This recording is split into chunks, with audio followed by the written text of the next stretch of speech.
Hello, everyone. Oh, I've had some technical difficulties this past weekend, but I think I've surmounted them, so you're in for some more punishment. Today, we're going to be reviewing the co-publishing agreement in detail, so you get to know your second big agreement and the one that you're going to enter into if you have a little bit more bargaining power than the person who signed that crappy full publishing deal. I didn't tell you there's even a worse deal than the crappy full publishing deal, and that's where somebody just buys you out. And that happens quite frequently in today's music industry when songs are written on such a collaborative level. A lot of people in the studio, tracks being listened to and selected as being part of a song. And sometimes if you have no bargaining power whatsoever, you're just new, and you have a track that somebody's interested in, and it could even be the very heart and soul of the song. They'll say to you if it's a big artist, if it's Kanye West or Ariana Grande or Selena Gomez, somebody might say, hey, we want that track, which is an integral part of this composition, and we're going to pay you $10,000 for it or $20,000, and that's it. And then we own it entirely. There's no publishing agreement. There's no future royalties for you, and that's a really bad deal. Sometimes, though, it's the price of admission into that world. If you don't agree to it, they say, we're just not going to use it. And guess what? We're going to tell everybody we know not to use anything by you. So sometimes you have to bite the bullet. I would never advise anybody to do that because you could be giving something up. If it is truly the heart and soul of a song, you could be giving something up for $10,000 or $20,000 that ultimately earns millions of dollars. So you look back with a lot of regret. We don't like to do that. We don't like to look back. We don't like to have regret. No regrets is what I say. So we move to the co-publishing agreement where you're going to have some people that have a little bit more bargaining power than a new writer. And it could be a writer that just got out of a full publishing deal and now has some bargaining power because they've had some success. Quite often, you re-sign with the same publishing company that you had your full publishing deal with because there are a couple of things that may make that attractive to you. Sometimes you like to just move on and you have kind of bitter feelings about almost being taken advantage of in that first deal. But other times there are benefits to signing a new co-publishing deal with somebody you had a full publishing deal before. Two of the major reasons for that, I talk too much, that's not even on here. But you want to know this, don't you? Don't you? You're curious. That's one of the 7 ingredients of a successful person. So I know you got that. You're curious, you have grit, you're persistent, all those qualities. The 2 reasons why you might sign a co-publishing deal with somebody you had the full publishing deal with is number 1, they may give you some of the publishing back on the first deal. So you say, yeah, I'll sign with you, but make all those songs that were in the first deal subject to a co-publishing deal. It's altogether possible. And then secondly, they may give you greater advances because they will ask to cross-collateralize the new deal with the initial deal. So that is, if an independent publisher out there sees you on a free agent on the market, they might say this guy's worth $100,000 because we're taking a risk that the new stuff that this writer composes is going to generate some income. Your present publisher might offer you $200,000 or more and say we'll only offer you that amount if we're able to recoup those advances, not just from this new deal, but from the previous deal and the songs that we already know have been successful and will continue to generate royalties. Do you understand those 2 reasons why that might happen? Hope so. We will have a question and answer period at some point in our future. So just think about some of these issues and mark down things when you have questions about stuff. So generally speaking, it's going to be somebody who's got some bargaining power, a writer who's had some success, a recording artist for sure. This is the worst deal they're going to sign. A recording artist should never sign that full publishing deal. They used to way back in the day, the Beatles, all sorts of people. But nowadays, no recording artist in their right mind would sign a full publishing deal. Even if they had no record deal whatsoever, they would sign a co-publishing deal. I want you to also remember that this is a deal between 3 distinct legal entities, generally speaking. That is, as you can see on here, there's a publisher. It's referred to in this agreement as company. Can't help the terminology. A publisher, a co-publisher, and a writer. So, and normally this deal that we have here is attached to the deal that we just went over. That was why there were some discrepancies in term and stuff like that. It's because a co-publishing deal consists of this agreement between the publisher and the co-publisher, and then the deal that the publishing companies have with the writer. So you have a publisher, and you have a co-publisher, and you have a writer. Now, quite often, and the way I'll speak about it quite frequently, is that the co-publisher is the publishing company of the writer. Generally speaking, that's the case, but it does not need to be the case. you could have two separate publishers, Warner Chappell and Sony, signing a writer, and it's a co-publishing deal where Sony has all the rights to exploit the stuff and shares the money with Warner Chappell. So whether or not it is the writer's owned publishing company or a separate company, you need to think of these three parties as separate and distinct legal entities at all times, okay? All right, so what are the terms of this deal? I hope that this was easier to understand and to read. It's certainly shorter. It's got a lot of the same provisions in it that the initial agreement we studied had, and that's the way it is with agreements. The more you read them, the more familiar the language and some of the pitfalls and dangers will start to occur to you. So we're on agreement number 2. We've got another one to do this weekend, and then some smaller licensing agreements, and you're going to be experts by the time you're done with this. So the term of the agreement, as we said last time, there are two terms that are concerned here. One is the term, how long does the publishing company have rights to the compositions? The other term, or duration, is how long does the publishing company have rights to the writer's services, that is, the writer's working for them for some particular period of time. So with respect to the rights to the compositions, as you can see, implicit in some of the early language dealing with ownership, and then certainly specifically provided for in paragraph 12, the publisher and the co-publisher have rights to these compositions forever, or as we like to say, in perpetuity, or for the life of the copyright. Remembering once again that termination rights are still exercisable, and there may be some reversion rights as well. As a matter of fact, in the first agreement we saw, the full publishing agreement, 99.9999999% of the time, the publisher has rights to those compositions forever. In a co-publishing deal, it is possible and not uncommon for them to be shorter than for the life of the copyright. You might have a co-publishing deal, and the duration of the publisher's rights to the compositions is going to be 20 years, or 25 years, or 30 years. So it is possible in this agreement to limit the term that the publisher has rights to the compositions. My dog is dreaming. Are you dreaming? What are you dreaming about? Cut it out. Birdies? I'll show him to you if he ever wakes up from this nightmare. Hey, Mookie, stop it. So it might be possible that this agreement is shorter than for the life of the copyright. But generally speaking, publishers like to have these rights forever. As far as the services are concerned, we would need to attach this agreement to that other agreement, as I said. It does indicate what that duration is in paragraph 15. As you remember from the last agreement, these agreements were, the term is coterminous. That is, how long does the publisher have rights to the writer's services? How long does the publisher get rights to the compositions that the writer is writing? It was said to be coterminous. Now, it's a term of art in the world of contracts, which means one contract's duration is contingent and based upon the duration of another agreement. Coterminous. The terms are shared, shared by these two agreements. And in the old days, it used to be quite common for a publishing agreement, particularly when the publisher was the record company's publishing affiliate, for the publishing agreement to be coterminous with the record deal. So if the record deal was a standard 1+6 records, this publishing deal would go on for as long as that record deal went on. And that would allow the publisher to get out of the deal whenever they wanted to. You know, the recording artist is not working out, we're going to drop them, and now the publishing deal is over as well. So that used to be quite common.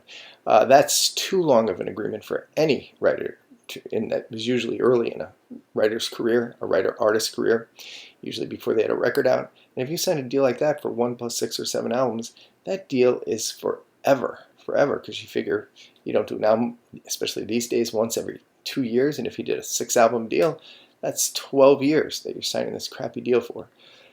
Because it is still crappy, because you're giving up ownership and you're giving up a substantial part of the income.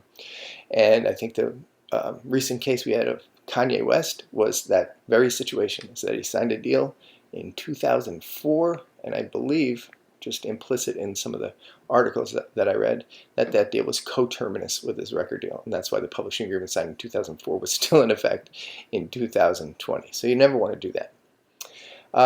If you are a powerful writer entering into a deal like this, usually it's a firm deal. Remember, we discussed option deals. I just did that a second ago, and we did it the last one. You sign option deals when you don't have power. is that you're giving the other person the power to get out of a deal whenever they want to and not to commit to you for some long period of time. If you've got bargaining power, what you want to have happen is for that publisher to commit to you for some period of time and then be on the hook for substantial advances for that period of time. So those are what we call firm deals. As opposed to option deals, it might be 3 years rather than 1 + 2, or 4 years rather than 1 + 3. And that means the publisher's got to keep you for 4 years and pay you those big time advances that you've been negotiating for this deal. It's also extremely common for these deals, especially with respect to recording artists, for them to be based on albums. So it could be a firm 3-album deal or a firm 4-album deal. So that might be very common as well. For new recording artists, even though it wouldn't be coterminous, the publishing company does like to have it be done in terms of options. So I'm going to sign you, you're a new recording artist, unproven. I'm going to sign you to a 1 + 3 albums. And if that first album never comes out, well, you're not going to get much from me. And if the first album comes out and it's a dog, and we don't believe in you anymore, we're going to let you go and not be on the hook for the other 3 albums there. So, in summary, historically, the deal might be coterminous. You want to avoid that because it's too long. That is, have your deal be the same duration as a long record deal. Number 2, if you have a lot of bargaining power, you'll have it be a firm deal. So it's for a set number of years or a set number of albums. If you don't have the bargaining power, the publisher is going to try to turn it into an option deal. Is that much clear? Take down any questions you might have. All right. We know our 3 big issues. If I asked you this on an exam, that may never happen. The 3 big issues that we're always concerned with respect to a publishing deal are ownership, control, and income. So the first issue, which is addressed in the preamble to this agreement and then in paragraph 1, is that the ownership is going to be shared between the 2 parties, the publisher and the co-publisher. Usually, as it indicates here, it's shared equally, an equal undivided share. You might call that 50%. It doesn't need to be equally shared, and the amount that it's shared really doesn't matter that much. What matters is how you're dealing with the issue of income, but usually income is a reflection of the ownership and how it's done. So we'll talk about how income is split in just a minute. So ownership is shared between the 2 parties. Here is an important lesson involved in any agreement where 2 parties agree, 2 or more parties agree to co-own something. That is, it's usually very important for one or all of the parties to require a right of, it's called by very many different names, a right of first refusal or a matching right, and we do have a paragraph in that agreement that's devoted to that. That is paragraph 11. So if you look at paragraph 11, because I know you've read that, you can see that what the publisher is demanding in this agreement, and usually does and usually gets, is that they say to the writer, say to the co-publisher, you own half of this thing. If you're going to sell your half, you have to offer it to me first. And the mechanisms are wide and varied on how you do that. You can see the mechanism there. Is generally speaking, the co-publisher has the right to go out and shop it. Hey, anybody want to buy this? Here you go, anybody? And if they find a willing buyer at a particular price, then they have to go to the publisher and say, hey, Sammy Publishing is offering me $1 million for my publishing. You can have it for that $1 million. If you don't want it, let me know, and then I get to sell it to Sammy. So the publisher gets the right to buy it if they want to, the right to match any offer that somebody's given. Sometimes it's just a right of first negotiation, where a co-publisher might agree in the agreement to say, hey, if I want to sell this thing, I'm going to come and I'm going to talk to you at least first and see if we can come to some sort of deal. If we can't, then I'm going to be able to move on to somebody else. So some mechanism is going to be in there for the publisher to acquire those rights. And they're very interested in doing that because they own half of a thing. And they're working to try to generate money for half that thing, trying to get somebody to record it, a cover version, that generate mechanicals and streaming and performance, trying to get somebody to put it into a movie or a TV show or an ad. And when they get that something happens, they get half the money.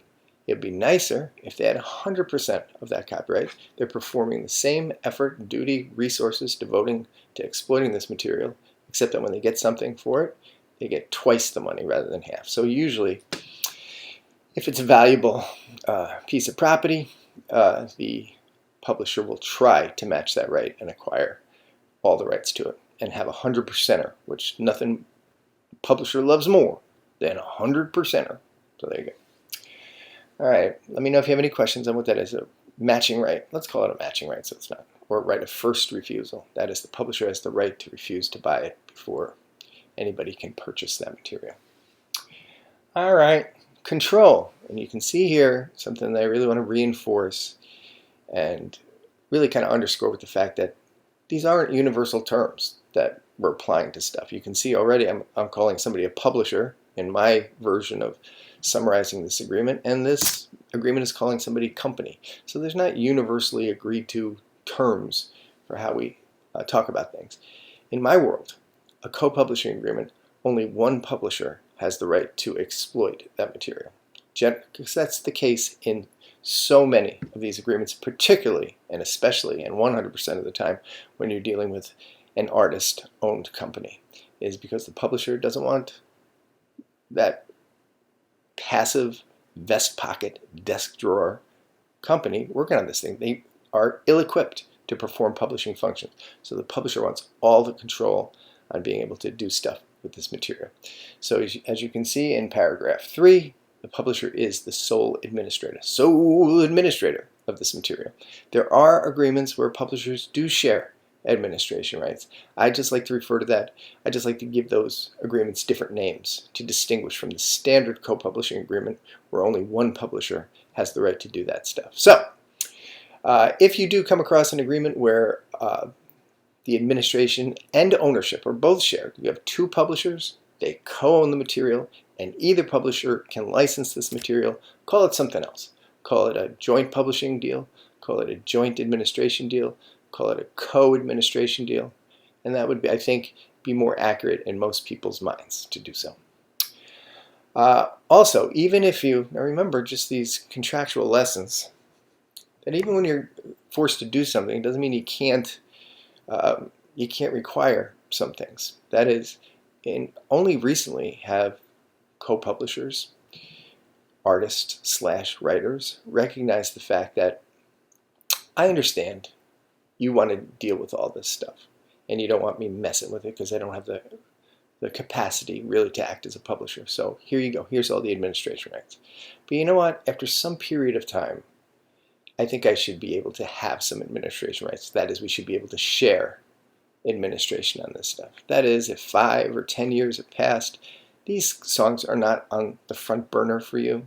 They're the front burner for me because I have a limited catalog. You've got a catalog of hundreds of thousands of songs and new songs coming up all the time. So in order to keep those songs from being neglected, I'd like to get those administration rights back. And we can share them, but I'd like the opportunity to go out and shop stuff and try to generate income from them. And perhaps even more importantly, I might want to sell my co-publisher share. And maybe you don't want to match that right. And if I have administration rights that have reverted back to me, that's actually redundant. If I have administration rights which have reverted to me, then that makes that asset more valuable because a publisher is more likely to pay more money for something that they can actively exploit than something they can just sit back and receive a quarter of the income.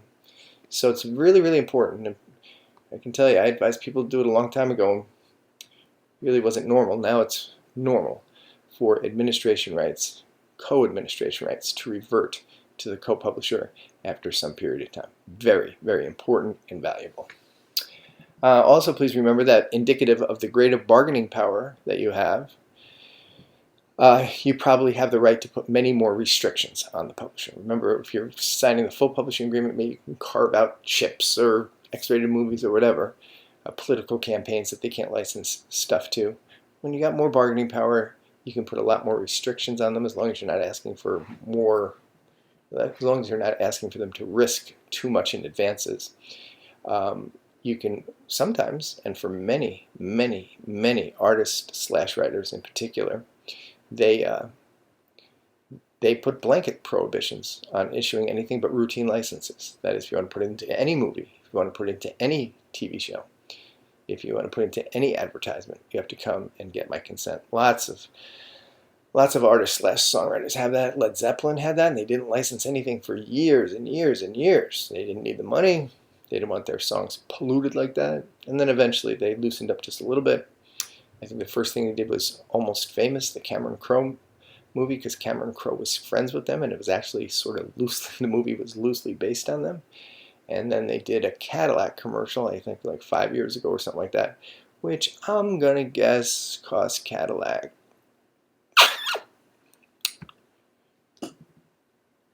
$20 million.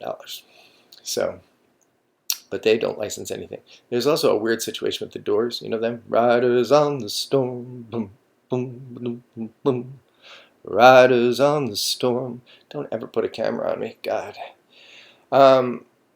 They had an agreement between them that nothing would be licensed for sync purposes unless they unanimously agreed to do it. And there's 4 members, including Jim Morrison's widow, kind of.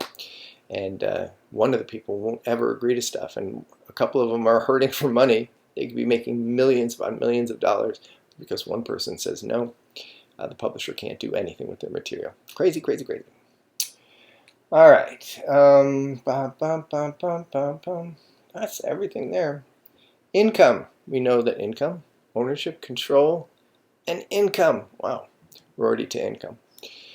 Income is basically 2 things that people receive under these types of agreements, as we discussed in the last one. That's advances and royalties, both very, very important considerations.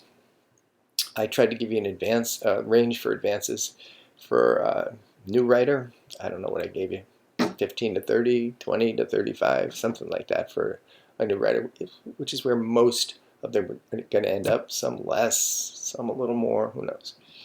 But not much variation behind that.